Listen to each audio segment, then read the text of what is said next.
কবে মা হচ্ছেন তৃণা? প্রশ্ন করতেই অবাক করা জবাব দিলেন অভিনেত্রী।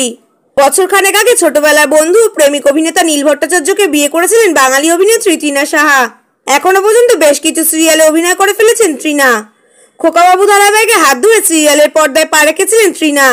তারপরে আর পিছন ফিরে তাকাতে হয়নি তাকে। খড়কুটো থেকে শুরু করে লাভ বি আজকাল ধারাবাহিকের মতো সিরিয়ালে জমি অভিনয় করেছেন তিনি। সম্প্রতি শেষ হয়েছে লাভ বি আজকাল ধারাবাহিকটি। এখনই গরমের মধ্যে বেশ কিছুদিন বিশ্রামে রয়েছেন তৃণা। বিশ্রামে থেকে তিনি বই পড়ছেন, সিনেমা দেখছেন এবং অবশ্যই সময় কাটাচ্ছেন পরিবারের সঙ্গে। আবার নতুন কোনো সিরিয়ালের ডাক আসলে ছুটে যাবেন স্টুডিও পাড়ায়। তবে বিবাহিত দম্পতিদের একটা প্রশ্নের সম্মুখীন হতে হয় বারবার। কি সেই প্রশ্ন? আর কি বা তৃণার জবাব? বিবাহিত দম্পতিদের বারবার আত্মীয় স্বজন এবং প্রিয়জনেরা জিজ্ঞেস করে থাকেন কবে তারা সন্তানের জন্ম দেবেন। অনেকে আবার চাপের বশে সন্তান নিয়েও ফেলেন। এ ব্যাপারে তৃণা কি বলেছেন এক সাক্ষাৎকারে চলুন জেনে নেওয়া যাক। এ বিষয়ে একটি মজার জবাব দিয়েছেন অভিনেত্রী। বলেছেন, আমি নাকি ভীষণ লাকি। আমার পরিবারে কোনো সিনিয়রই আমাকে এবং নীলকে সন্তান নেওয়ার কথা বলেন না।